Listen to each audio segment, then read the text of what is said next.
right. Welcome to Wednesday. How are we doing? How'd the exam go? Okay.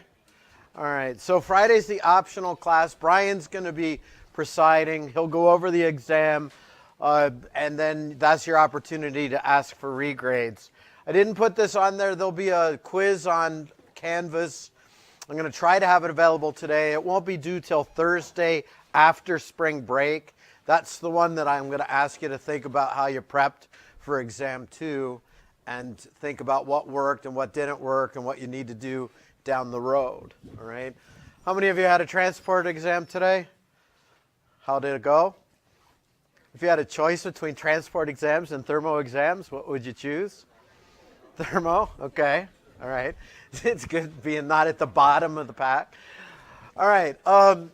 So for those of you that have decided to come to class today, I appreciate it. And to show that appreciation, please put your name and email address on here, and I'll send you a gift card in the mail. Just kidding. But you will get credit for being here. Okay? All right, so with regards to the Friday being optional, that means that if you want to turn in your homework, you can turn it in at 1608 Gilman anytime tonight, tomorrow, up until 1 o'clock on Friday. All right? I also wanted to talk a little bit about something that shows up on the syllabus, and that's during Dead Week. There's an optional exam. Does anybody recall seeing that? All right. So at any rate, there is an optional exam. It is an ACS standardized multiple choice exam. How many of you taken one of those before? Right. So this will be similar, but it's thermodynamics. So I wanted to talk a little bit about what opportunity it provides to you. All right. So I'm willing to give you whatever percentage you get on that on any exam that's lower than that percentage. So exams 1, 2, and 3 can be completely replaced. So let's say that you've averaged at 75, or let's say that you just did exam 1, 2, and 3 at 75. If you do an 80 on that optional exam, that will replace those 3 exams. If you do a 75 on the final, it will replace your final exam score. If you take the optional exam and you perform at a satisfactory level for you, like say 90%, you can choose not to take the final. Okay? Right? So basically that's saying that one exam can completely change the dynamic of your grade. Right? And only in one direction. So it's like a diode. It can't hurt you. It can only help you. Right? So let me talk. Yes, sir. So those of you that have you taken an ACS standardized exam before? Right? So it's comparable. Right? And you know that they're not easy. Right? But if you understand the material, you can do well. Right? So last semester I did this, and I will say that most people did not see an improvement to their score, but there were a few people that definitely bumped up, and I had a number of students that when they got their score said, hell, I'm not taking the final, right? So that is an opportunity. So what's that? My recollection is that everything that we've covered is on it. Okay?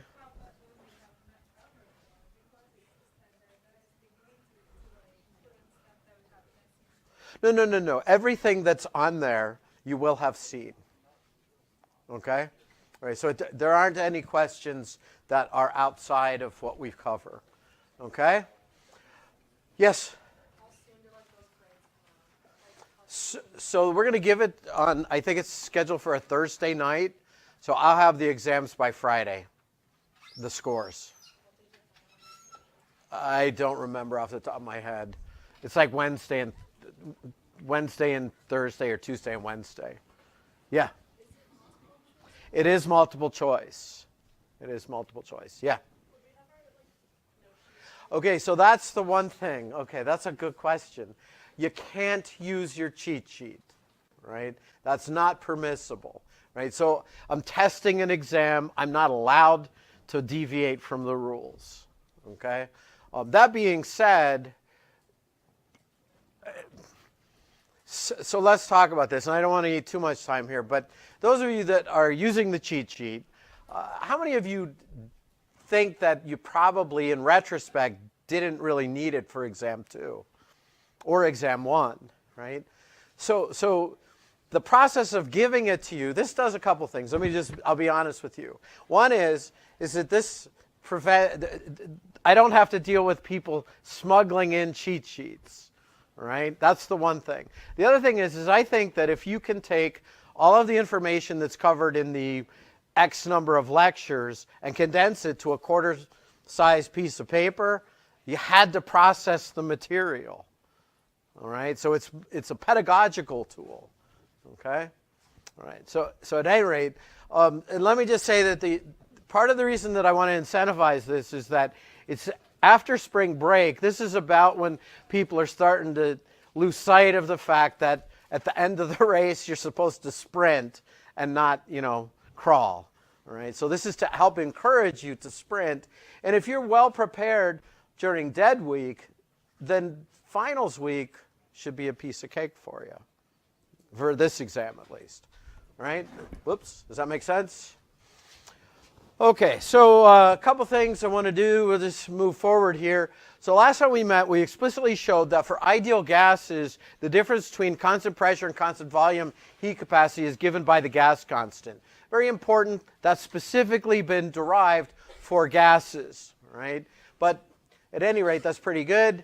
The other thing that we saw last time was that using statistical thermodynamics, using the partition functions that we've determined from statistical thermodynamics for ideal gases, we see good agreement between what we've calculated and what we experimentally observe. We also showed last time that if we want to know an enthalpy of a substance at some temperature, we can get it relative to 0 by integrating from 0 to the temperature over the heat capacity dt, and then we add in the enthalpy changes associated with the phase transitions. We've shown that Hess's law can be used to calculate delta H using reactions that lead up to or can be summed to give us that overall process. We've introduced standard state, formation reactions, and standard molar enthalpies of formation. We didn't quite get to number 6 yet, but we'll get there today. But you've seen it before in general chemistry. If you have enthalpies of formation, you can use those to calculate enthalpies of reactions that you don't need to go into the laboratory to calculate or to measure experimentally. All right, so one of the things that we've shown is that we can get delta H for a chemical reaction at a specified temperature. Usually the data is for 25 degrees Celsius or room temperature.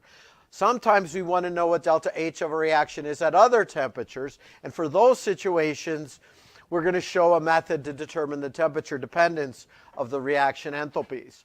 From there, we're going to go into a math chapter. So this is math chapter E. In math chapter E, we're going to be talking about the Stirling approximation. Has anybody heard of that before?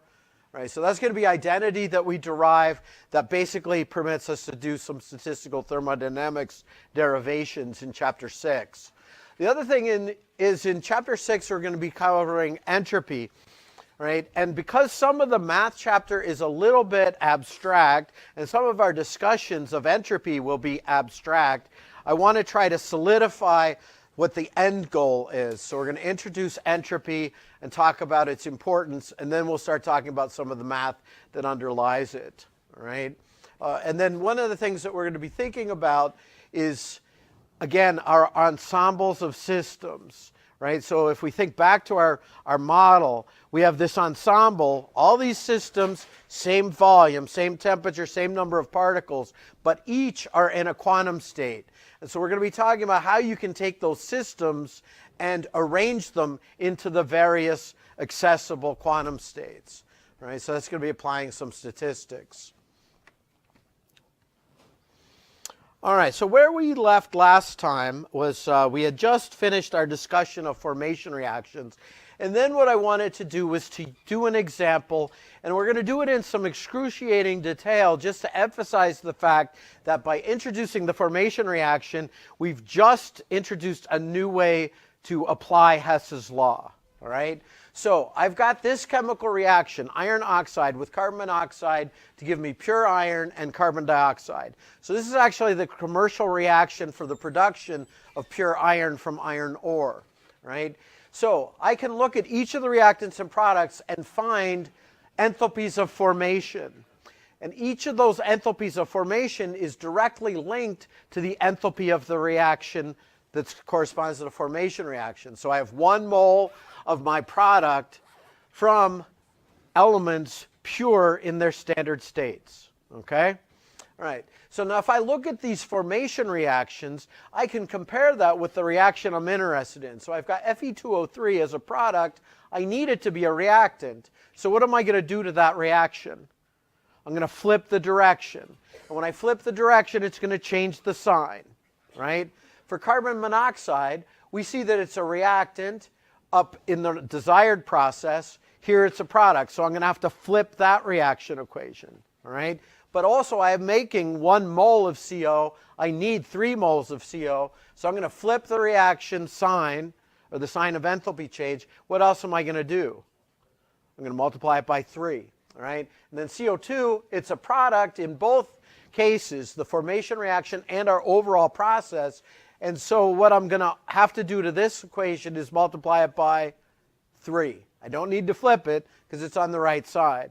And then we've already said that if I have a pure element in its standard state, iron solid to iron solid, there's no change there. Delta H of formation for that reaction is equal to 0. All right? So this is just worked out in detail. So I want to just focus on what happens once we flipped it. So here I've flipped Fe2O3's formation reaction. I flipped CO, multiplied it by 3. That impacts the delta H.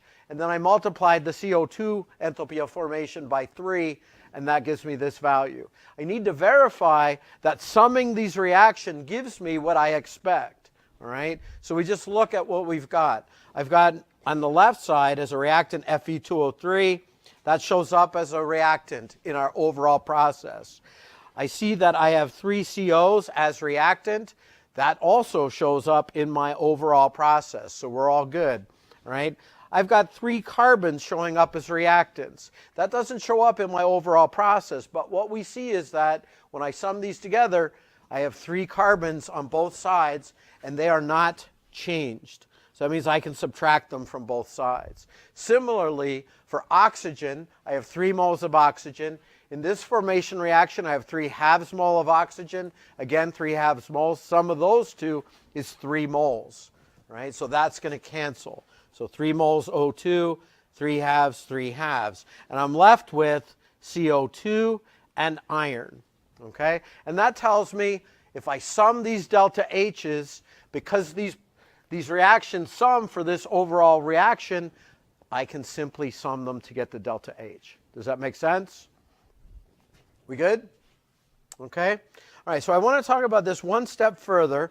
So focusing just on the reaction itself, Fe2O3 solid is being reacted with 3 moles of CO in the gas phase. We're ending up with 2 moles of iron in the solid state, and we have 3 moles of CO2 produced as a product, right? So this is the reaction that we want to know the enthalpy change of, right? And we've shown that we can calculate it. I want to generalize it, right? And what we recognize that we've done is we've taken the reactants and we've performed a hypothetical step. We've converted them to the pure elements in their standard state, right? So Fe2O3 gives me 2 moles of iron. This O3 will become O2 in the gas phase. I have oxygen here. So bringing those reactants, converting them to pure elements, gives me how many moles of O2 in the gas phase? It's going to give me 3 moles of O2 in the gas phase, right? And then I have 3 moles of carbon in the form of graphite, right? So that comes from here and here. That's my first hypothetical step in the process. And then I can take these pure elements in their standard state and I can permit them to react to form the products. Okay? So that's going to go to iron. That's going to go to CO2. right? And if we think about what we've done, this is a pure element in its standard state. This is a compound in its standard state. So that means that going from the carbon and oxygen here to CO2, that's going to be related to the enthalpy of formation, because this is the formation reaction, right? So we can say that we have, going from, in this hypothetical step, this will be delta H of formation for our products, right? And in this case, I'm going from compounds to pure elements. So that's going to be related to the delta H of formation. So I'm going to put down delta H of formation for the reactants. But in order for this to represent the enthalpy change for this step, going from compound to element, what else do I need to do here? Crickets? All right, from here to here, this is the same as the enthalpy of formation. From here to here is the same as the enthalpy of formation, so I need to put a negative sign in there, okay? All right, and that's basically shown in this figure from the textbook, so we don't need to talk about that further. So what we've basically established, and again, this should be reviewed from 177 and 178, is that the delta H of our reaction is the summation of delta H of formation for our products minus the summation of delta H of formation for the reactants. And the only thing I need to include in here is for each of my products, I need to remember how many moles of the products I am making. So I need to include the coefficient from the balanced reaction equation for both the reactants and the products, right? And again, just big picture, this represents the second step, going from pure elements in their standard state to our products in their standard state. This represents, with the negative, the dissociation of our compounds in the standard state reactants to the elements in their standard state, right? And we've mentioned this before, but I want to just say it again. So one of the powerful reasons for using Hess's law in formation reactions is it allows us to calculate reaction enthalpies that we can't access in the laboratory. If I take carbon and I put it in oxygen and I combust it, I end up usually with CO2 if I have an excess of oxygen. If I cut back on the oxygen, I end up with some CO, but I still get some CO2. So I can't get this cleanly performed. Similarly, if I take graphite, carbon, and react it with hydrogen, I end up with a whole mess of different of hydrocarbons. I get some methane, I get ethane. If I'm interested in acetylene, I can't do that cleanly. Okay? So we're not going to do this, but I did want to point out there are also tables of enthalpies of combustion. So reaction with oxygen to give a product. And of course, you can use these also to calculate delta H's of reaction. All right, next up, I want to talk about the temperature dependence of delta H.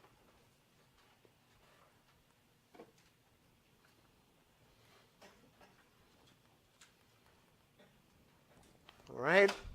So I'm going to start by looking at this diagram, all right? So let's talk about the diagram. All right, so in this particular case, we are interested in knowing the enthalpy change of a reaction at temperature 2. So that's an unknown, okay?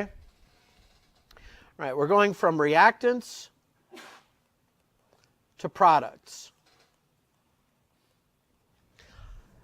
Whatever my chemical reaction is, it is likely that I will be able to determine delta H at room temperature, right? Because I have thermochemical data at room temperature for formation reactions. So this is known, okay? And what we can do is we can say, well, how can I get from this point to this point through some hypothetical set of steps? Well, what I can do is I can take my reactants at temperature 2. I can change that temperature to T1, so it's either heating it or cooling it. And then I can let the reaction proceed. right? And I know the delta H of that reaction. And then once I have my products, then I can change them to the temperature that I'm interested in. Again, if I'm heating in this case, then I'm going to be cooling in this case. Does that make sense? Right? And because enthalpy is a state function, if I know delta H for this step, and this step, the sum of those gives me that step, which gives me my unknown enthalpy. All right? So I'm going to call path 1 delta H1. The known reaction is delta H2.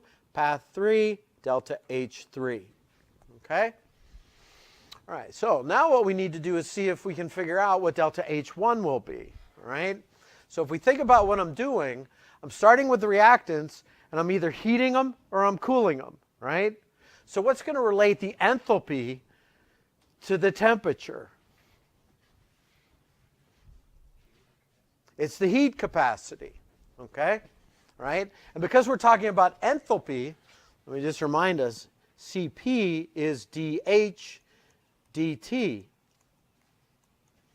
Right? If I was interested in knowing what delta U was, I'd use constant volume heat capacity. Okay? All right, so we can say that delta H1 then is going to be given by the integral from the initial temperature, T2, to our final temperature, T1, constant pressure heat capacity. This is for our products, or our reactants, sorry about that. I get so excited I'm moving ahead 3 lines. We know that the heat capacities are a function of temperature, and then dt. Okay? All right, so we have an expression for delta H1. Delta H2, well, we know that that's the enthalpy change of the reaction at temperature 1. All right? And that we can either experimentally measure, or we can do it via calculations. Right? And then we have to come up with delta H3. So now I've got products at temperature 1, and I'm going to heat them or cool them to get temperature 2. So that means, again, I'm going to use the heat capacity. So this is going to be the integral now from T1 to T2 of Cp. Now it's going to be of my products. Again, a function of temperature, dt. All right? So putting it all together, we can say that delta H overall will be given by, I'm going to do this in a different order, delta H2 plus delta H1 plus delta H3. All right?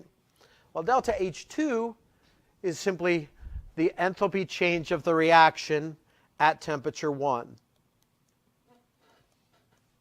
All right? And delta H1 and 3 both are determinable by integrals, right? And this would say that I need to do 2 integrals, but I can simplify this a little bit and do 1 integral as long as my limits of integration are the same, right? And so I'm going to come back up to delta H1 and say, I want to go from T1 to T2. Everything else is going to be the same. What do I need to do in order to make this consistent? I need a negative sign. All right? So that means that I can add into this an integral from T1 to T2. And now it's going to be the difference between the heat capacities. So it's going to be Cp for my products, function of T, minus Cp of my reactants, function of T, that whole thing times dt, right? And to save on the calculation time, I can take the difference and just call that delta Cp. Okay? All right. So this is going to be important for homework 10, numbers 5 and 6, which are due on Friday of spring break. Thank you for laughing at that. All right. Okay. So what we've derived works as long as between T1 and T2 I don't have a phase change.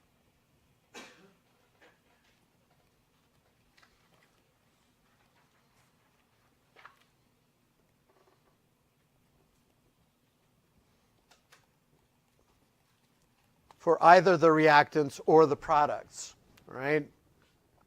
Now, we're not going to worry about this, but we know that if there's a phase change, we can just choose to use the enthalpy change of the phase transition, right? So it's doable, just not with this simple equation, okay? We need to make it a little bit more complex.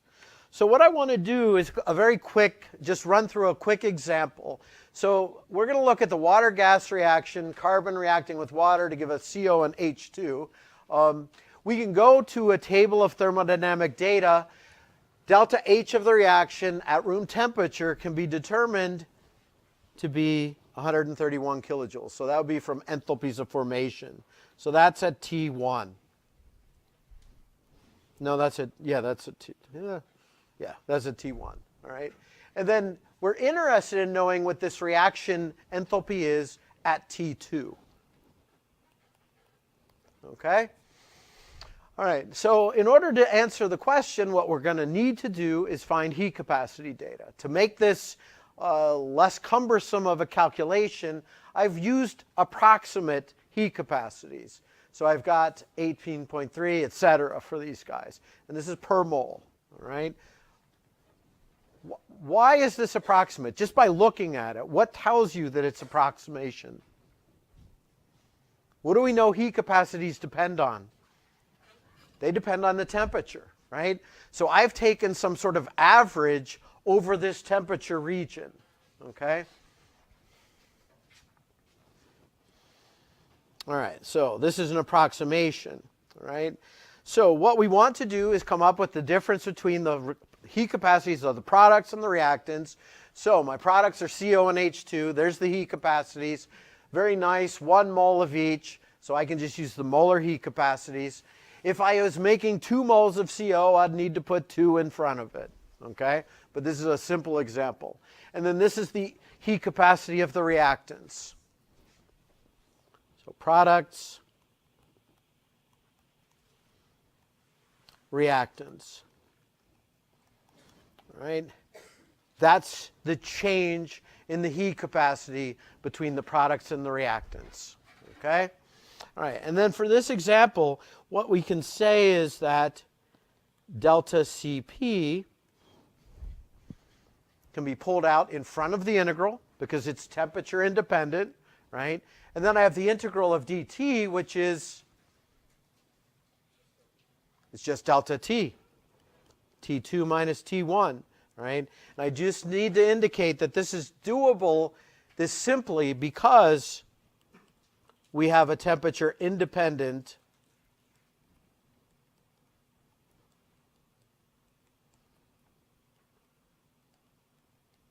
heat capacity, all right? So homework 10 again, number 5 and 6, will have you do a more accurate calculation of an enthalpy change using a temperature-dependent heat capacity. And just a little foreshadowing there, temperature-dependent heat capacities often are shown up with tables as polynomials in temperature, okay? Right.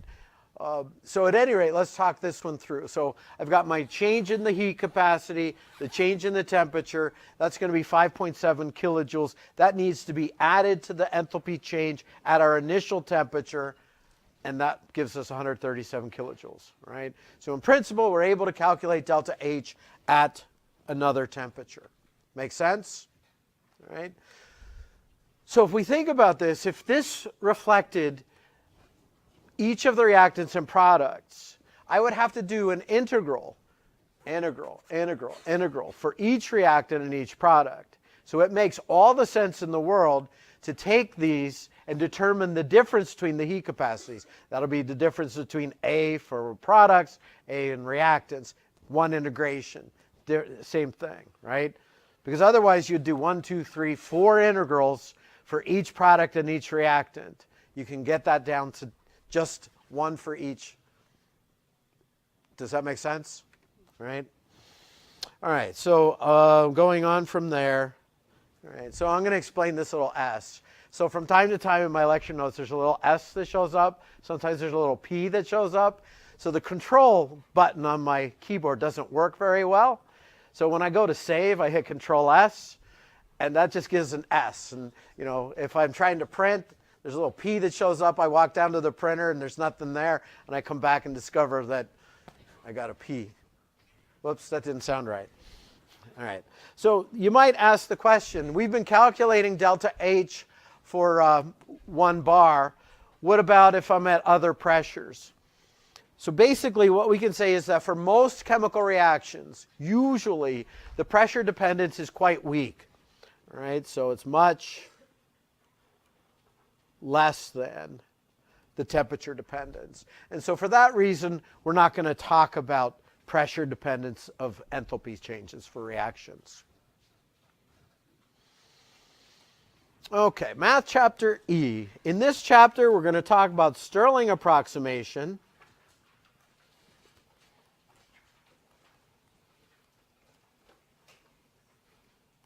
And we're going to be talking about something known as capital W, okay? And we'll explain that shortly. Okay, so I wanted to give a little bit of an overview. We're going to be talking about entropy. So from general chemistry, if you think about entropy, what do you think? What's meant by entropy?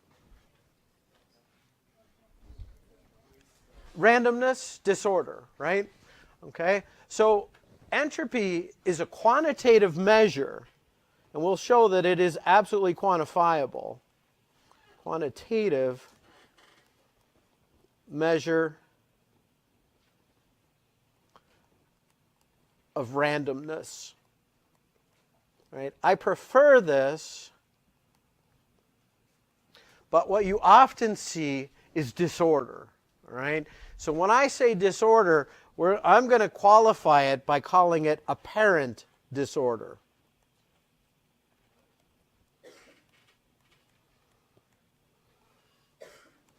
Right? When we're talking about entropy, it can be a fairly abstract concept. So to help me solidify it, I try to think about something that's simple. Right? And what's the simplest way for me to think about randomness is to think about a coin. Right? If I flip a coin, there's 2 outcomes. There's heads or tails. Right? And what's the probability of me getting heads? It's 50%. And getting tails, it's 50%. So if I told you to flip a coin twice, you flip a coin, you get a head, you get a head. The probability of getting 2 heads is the same as getting 1 tail followed by a head, which is the same probability as getting 1 head followed by a tail, which is the same probability as getting 2 tails in a row. We agree with that? Right. So all of those microstates are absolutely equal in probability. But then if I say to you, what's the probability of getting a head and a tail, right? Then you say, it's 2 out of 4, right? That looks more disordered. That's why I call it apparent disorder, okay? Right? It's just that because there's so many ways to get to a state that looks mixed, but it's increased randomness, right? And it's less likely that I get 3 heads in a row than I get 2 tails and a head in any order. Does that make sense? Anytime we're talking about entropy and you get a little confused, just think back to coins, right? And I'll refer to them in some of the homework questions. We'll do that as well, right? It is impossible for me to overemphasize the importance of entropy to our lives, right? We will see that entropy is the primary determinant of process direction, right? So whether a reaction occurs in the forward direction or reverse direction is due to entropy, right?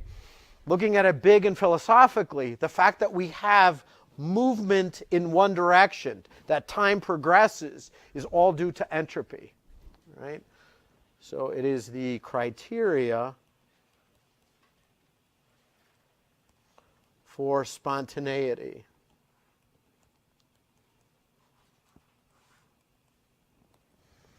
We've also talked about energy conversion, all right? The theoretical maximum conversion efficiency going from mechanical to electrical or vice versa, that's all determined by entropy. So it determines maximum efficiencies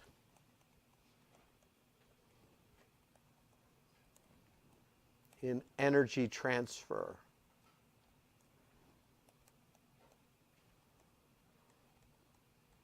And of course, that includes mechanical engines, right? Where we take, gasoline, combust it, convert it to mechanical work, right? Okay, so we will see that there's going to be two definitions of entropy. The first one is the classical thermodynamic definition, and that is that our infinitesimal change in entropy is the same as the reversible heat transfer over T, right? And if you think about the homework that was turned in last Friday, there was a question that basically had you show that dq over T is a state function, right? And so you have already proven that S is a state function because this is a state function, right? It's an exact differential.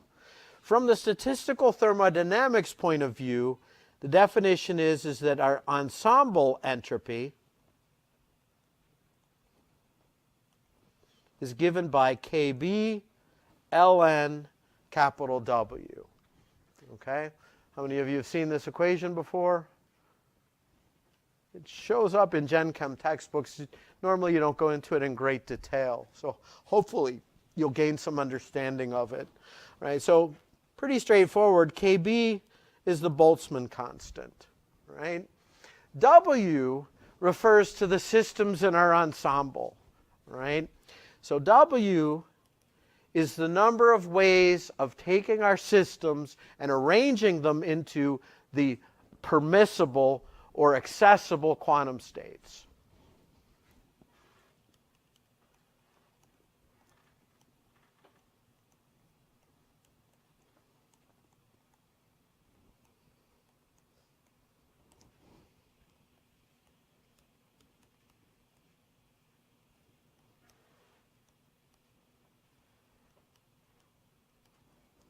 Number of ways of arranging systems in the ensemble into accessible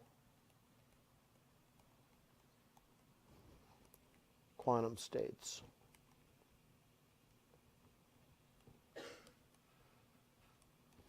That all correspond to a description of a single macroscopic system.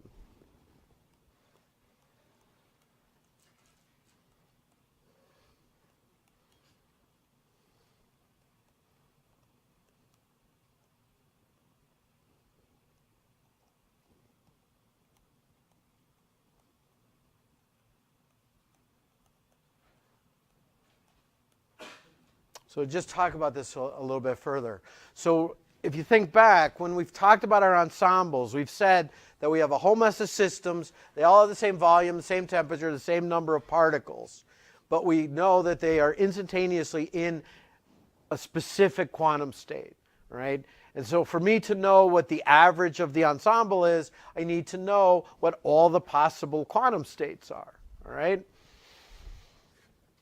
What we are going to see is that W is given by big A factorial, where big A is the number of systems in the ensemble,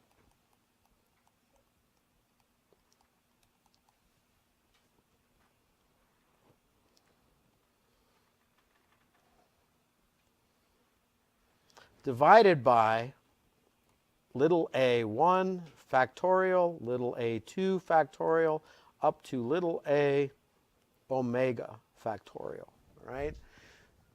This reflects all the systems in the ensemble. Little a1 is the number of systems that are in quantum state 1. Little a2 is the number of systems in quantum state 2.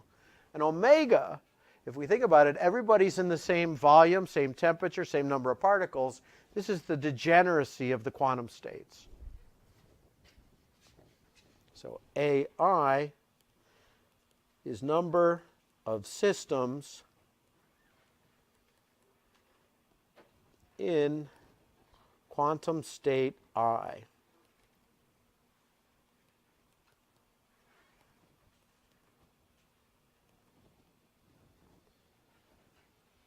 There we go. And omega equals degeneracy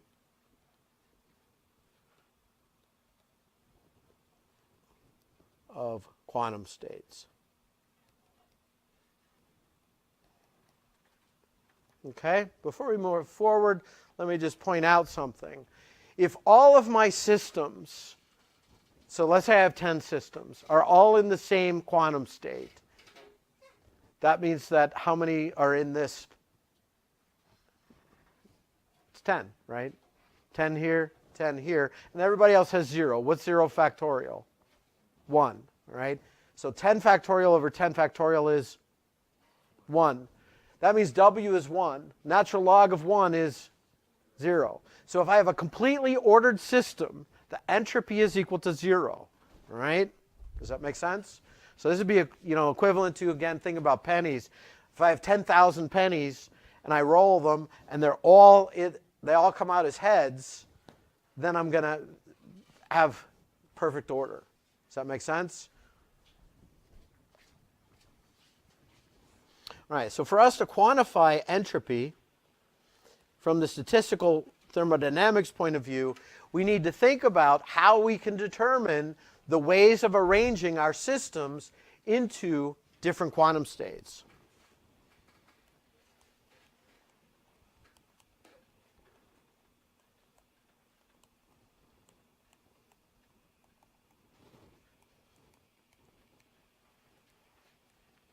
So I'm going to call it objects, and that's referring to systems. This is trying to make it a little bit less abstract, into groups, where groups reflect specific quantum states. Okay? All right, so we're going to start by just talking about saying that we have 5 objects, 5 positions. All right? We've gone through this thought processes before when we've talked about partition function little q. Okay? So if I have 5 objects, 5 positions, and I start placing them, how many options do I have for position 1? I have 5, right? A, B, C, D, or E. Right? Now once I put 1 in there, how many options do I have for position 2? I have 4. All right? So if I stopped and said how many ways are there for me to place my 5 objects into these 2 positions, it would be 5 times 4. All right? And if I continue to place them, the next option is 3, and then 2, and then 1. Okay? All right, so just filling in some blanks, 5 possibilities for position 1. Once we fill that, there's going to be 4 for position 2, 3, 2, 1. So in general, then, this is going to be 5 factorial, right? Is going to be the number of ways that I can arrange these 5 objects into these 5 boxes, right? Because we're interested in more than necessarily 5, we can simply say if I have n objects, n systems into n different positions, there's going to be n factorial ways to do that. Okay? All right, so in that particular case, we're considering all of these positions as being independent of each other. Let's say that instead 3 of the positions correspond to one quantum state and 2 to another. So we can talk then about groups. So we're going to call this group 1. And N1 will reflect the number of positions in group 1. All right? And that leaves my other group to be group 2. And N2 is going to correspond to group 2, number of positions. Right? Okay, so we can play the same game. How do I determine how many ways there are to arrange things into that first group? Well, I start with position 1. That's going to be 5. And then position 2 is going to be 4. And then times 3. All right? And that tells me how many ways I can arrange things into this first 3 positions. We agree? Okay? All right, so I want to compare that with 5 factorial, right? So there's a couple things that we're going to look at. One is that I see that there's going to be 3 positions that correspond to it, right? So whatever the number of members of that group is, that's how many positions I need to worry about here, all right? Now, in terms of my last position, 3, so if I think my total number of objects is 5, I can subtract the number that are in my first group, which is 3, and that's going to get me 2, right? So if I want to say what's the value of that last one, I need to add 1 to it. Okay, so it's going to be plus 1, right?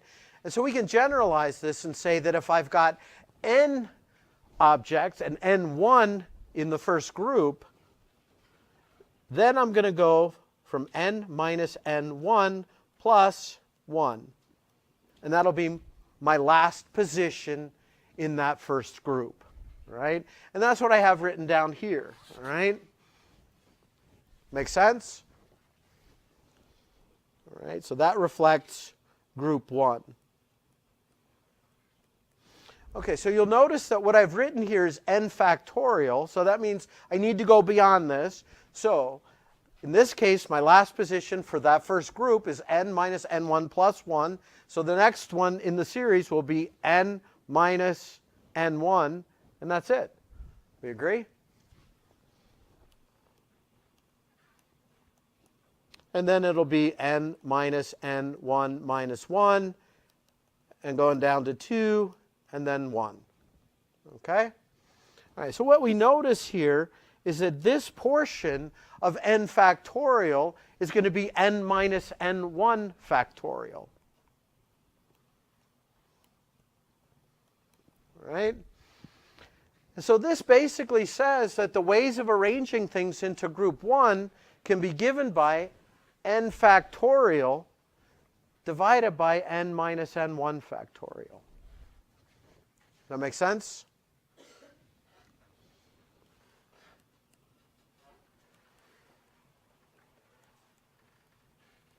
All right, so that's the number of ways of arranging things into that first group, right? And then the number of ways of arranging things into the second group is going to be given by n2. All right, so let's talk that one through. So I've gone 5, 4, 3, and now I'm left with 2, so that's going to be 2 times 1, or 2 factorial, right? Which is the same as n2 factorial. And n2 factorial is the same as n minus n1 factorial, right? 5 minus 3 gets me the number of members of my other group. Okay? Okay, so we now have a way of expressing ways of arranging things into the first group and into the second group. All right? If I multiply those two ways together, that gives me all possible permutations. Right? So that means I'm going to take n1, or n factorial, over n minus n1 factorial times n2 factorial. Okay? All right, so I've done a little bit of a magic trick here, right? Because if I think about the number of ways of putting things into the one group times all the ways of putting things in the second group, that should give me the total number of permutations of putting things, 5 objects, into 5 positions, right? And you can see that because we know that n minus n1 is the same as n2, so this cancels to n factorial, which means that I'm counting more than I want, all right? So what I need to do is to reduce the overcount by the number of ways that I'm able to permute things in the first and the second group. So if I look at group 1, there's 3 members. So if I have A, B, and C in there, there's going to be 3 factorial ways to arrange A, B, and C into that first group. And in my second group, how many ways are there for me to arrange objects? 2, all right? So that means that I can take the total number of permutations, so n factorial over n minus n1 factorial, and then, oh, whoops, I forgot to put my n2 in there. And then I divide by number of ways of arranging things within the first group, number of ways of arranging things in the second group, all right? n2 cancels, and I'm left with n factorial over n minus n1 factorial, n1 factorial. We know that's the same as n2 factorial, and so we've shown that the number of ways of permuting everything divided by the ways of arranging things within the first group, divided by the number of ways of arranging things in the second group. Tell me how I can arrange things into group 1 versus group 2. Okay? Right. And very quickly, we're going to do that for our 5 objects. Right? So in this case, that's going to give us 5 factorial in the numerator. We have one group of 3, 3 factorial. We have one group of 2, 2 factorial. This becomes 5 times 4 times 3 times 2 times 1. And then 3 times 2 times 1. And 2 times 1. We see that 3, 2, 1 cancels, 3, 2, 1 cancels, 10 is the answer. Right? And this says basically there's 10 ways for me to put things either in group 1 or group 2. All right? And these are all 10 of them. Right? So when we come back after break, we'll go through one more example for 4 objects, 4 positions to just solidify it. Right? That's where we'll leave it. Have a good one. I won't be here on Friday, so if I don't see you at office